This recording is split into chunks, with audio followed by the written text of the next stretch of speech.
आज English speaking का पहला दिन पढ़ेंगे। फर्स्ट डे, पहला अभियान, फर्स्ट एक्सपेडिशन। आइए पहला दिन अभिवादन से शुरू करें।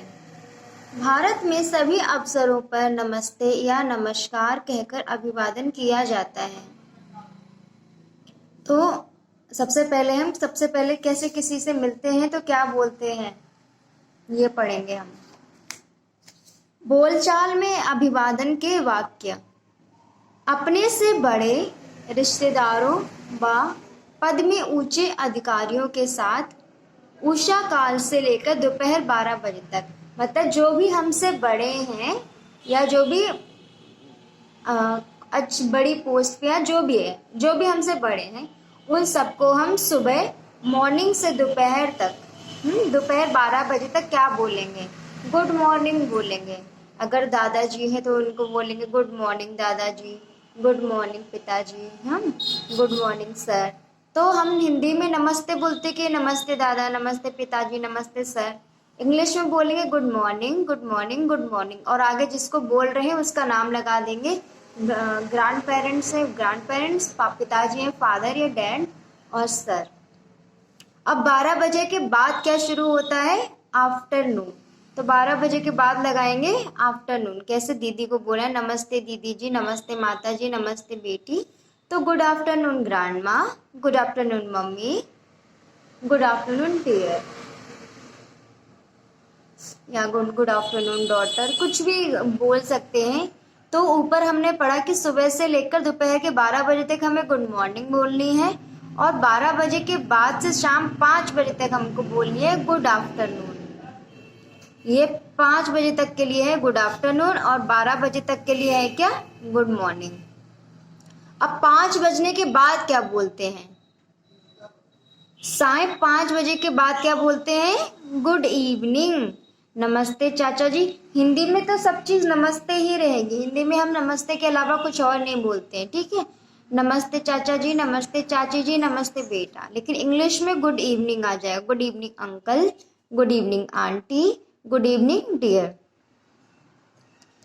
अब उसके बाद, ये तो 5 बजे के बाद होगी। अब रात, जब सोने का समय आता है, जब हम सोने जा रहे होते हैं तो किसी से विदा लेनी होती है, किसी को बाय बोलना होता है। रात्रि को विदाई के समय हिंदी में हम बोलते हैं शुभ रात्रि, आपकी रात्रि अच्छी रहे, शुभ रात्रि। लेकिन इंग्लिश में बोलते हैं गुड नाइट, और इसके आगे क्या लगाते हैं, स्वीट ड्रीम्स। तो जिसको भी बोल रहे हैं उसके लिए लगा देंगे sweet dreams uncle, sweet dreams aunty. तो इंग्लिश में बोलते हैं शुभ रात्रि को गुड नाइट। तो हमने पढ़ लिया सुबह सूरज निकलने से जो मॉर्निंग होती है, अर्ली मॉर्निंग से दोपहर के 12 बजे तक हम बोलेंगे गुड मॉर्निंग, 12 बजे से शाम के 5 बजे तक बोलेंगे गुड आफ्टरनून, और 5 बजे के बाद से गुड इवनिंग शुरू हो जाएगी, गुड इवनिंग। और उसके बाद रात में जब सोने जाते हैं, रात्रि का समय होता है, किसी से विदाई लेते हैं, हम रात में किसी से मिल रहे हैं और मिलने के बाद अब हम जा रहे हैं, तो उस समय हम गुड नाइट बोलेंगे।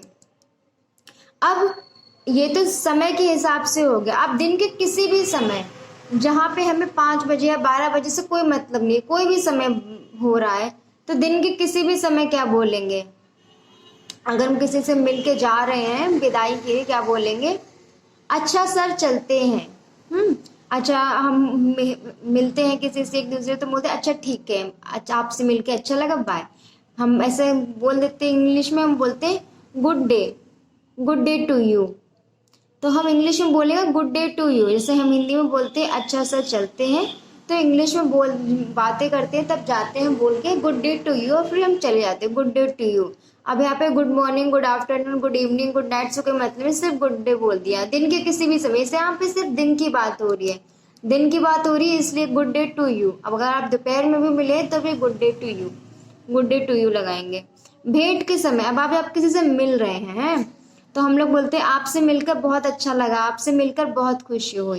इंग्लिश में बोलेंगे pleased to meet you. Pleased मतलब खुशी हुई, बहुत अच्छा लगा।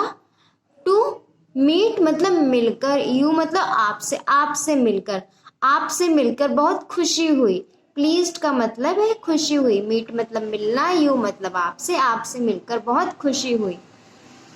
अब इसके बाद किसी भी समय इनफॉर्मल ग्रीटिंग्स। इनफॉर्मल ग्रीटिंग्स का मतलब होता है जो हम अपने छोटे लोगों से बात करते हैं या हमारे बराबरी वालों से, जो हमारे दोस्त हुए हैं, हमारे दोस्त या हमसे हमारे बराबरी वाले, हमारी उम्र, हम उम्र के जो बच्चे होते हैं या हमसे छोटे होते हैं, तो उनके लिए हमें रिस्पेक्ट वाले टर्म्स लगाने की ज़रूरत नहीं होती, रिस्पेक्ट वाले शब्दों को लगाने की ज़रूरत नहीं होती। हम जनरली उससे बोलते हैं हेलो इधर आओ, क्या कर रहे हो, ऐसे करके बोलते हैं। तो इंग्लिश में भी कुछ इनफॉर्मल होते हैं जिनके लिए हमें जो हम अपने बराबरी वाले अपने छोटों से जिस इनफॉर्मल शब्दों में बात करते हैं। तो जैसे यहाँ पे हमारे कुछ दोस्तों के नाम लिख के हैं, हाय Simi, hi Ankur, hello Nishi, hello Kush, hello Mrs Mehra. ठीक है, तो जो हमारे हम उम्र लोग होते हैं उनके लिए, हम उम्र या हमसे छोटे, ठीक है। तो इंग्लिश में हम किसी को भी बुलाएंगे तो या तो हाय करके बुलाएंगे, हेलो करके बुलाएंगे। जैसे hi Simi, hi Ankur, hello uncle, hello Nishi, hello Kush, hello Mrs Mehra. तो ये नॉर्मल अभिवादन करने का हेलो हेलो है, ठीक है। बाकी जब हम रिस्पेक्टफुली किसी से बात करते हैं तो गुड मॉर्निंग, गुड आफ्टरनून करके बात करते हैं, सब बोलते हैं स्कूल में good morning sir, good afternoon sir. लेकिन जब अपने दोस्तों से बात करते तो क्या हम अपने दोस्त से बोलते हैं गुड मॉर्निंग अंकुर। हम ज़्यादातर अपने दोस्तों से ऐसे करके नहीं बोलते, हम सिर्फ बोलते हैं हेलो अंकुर, हाय अंकुर, ऐसे बोलते हैं।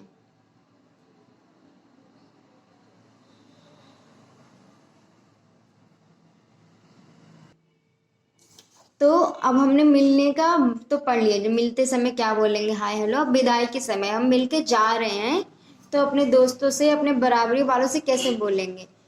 अच्छा चलते हैं बच्चों, अच्छा चलते हैं प्रिय, अच्छा फिर मिलेंगे। तो ये तो हिंदी में बोल दिया। इंग्लिश में कैसे बोलते हैं? Good bye children, bye bye, farewell dear, bye see you, या bye see you so long. ठीक है, ये दो चीजें बोलेंगे। तो मोस्टली इन सबको हटा के हम ज्यादातर क्या यूज करते हैं? बाय बाय, बाय बाय, या कभी कभी हो गया गुड बाय।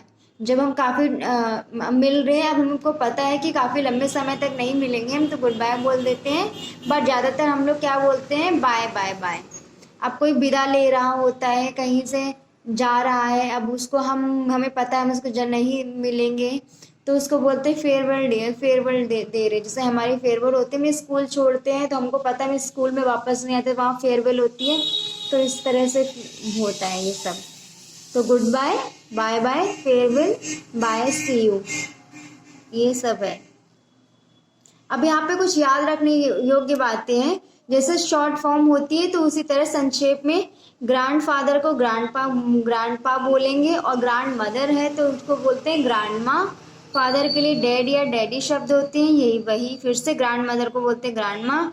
मदर मतलब मम्मी, मम्मी को इंग्लिश में शॉर्ट में बोलते हैं मॉम या मम्मी। अब हिंदी में अगर हम यही बात करें तो हिंदी में जैसे हम बोलते हैं चाचा, ताया, ताऊ, मामा, मौसा, फूफा। तो जितने भी मेल होते हैं घर में, अलग अलग रिश्ते, तो उन सब के लिए इंग्लिश में एक ही शब्द है अंकल। चाहे चाचा हो, ताऊ हो, मामा हो, मौसा हो, फूफा, सबको अंकल ही बोलेंगे। इसी प्रकार हिंदी में जैसे चाची, ताई, मामी, मौसी, बुआ, ये सब अलग अलग शब्द हम बोलते हैं।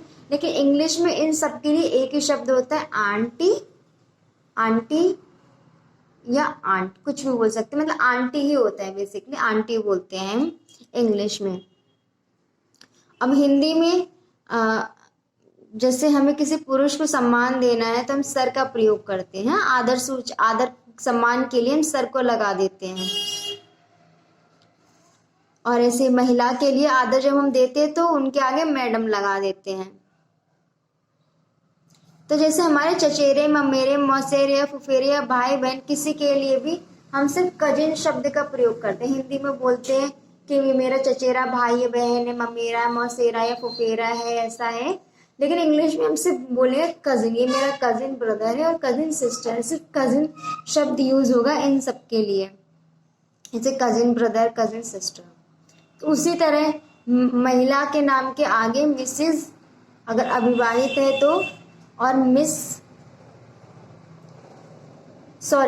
अगर विवाहित महिला है तो उसके आगे मिसेस लगाएंगे, और अविवाहित है तो उसके आगे मिस लगाएंगे। और ये मिस सिर्फ एम और एस वाला मिस है, ये तब लगाते जब हमको पता नहीं है कि जो महिला है वो विवाहित है या अविवाहित है, तो उस स्त्री के नाम के आगे हम सिर्फ मिस लगाते देते हैं। और ये एम आई डबल एस वाला मिस जब अविवाहित होती है तब लगेगा, और मिसेज तो जब विवाहित होते तब लगता है। और बट पुरुष के केस में क्या होता है, चाहे वो विवाहित हो अविवाहित हो, सबके आगे मिस्टर सबके आगे लगता है। तो ये पहले दिन का आप इसको अच्छे से समझ लिया होगा आपने, अच्छे से देख लीजिए। अगर आपको आता था बहुत अच्छी बात है, नहीं आता तो आप इसको दोबारा से पढ़ सकते हैं। अब हम इसी प्रकार आपकी इंग्लिश को अच्छे से पढ़ेंगे ताकि आप अपनी इंग्लिश को अच्छे से समझ पाएँ और अपनी इंग्लिश में और ज़्यादा एक्सपर्ट बन पाएँ।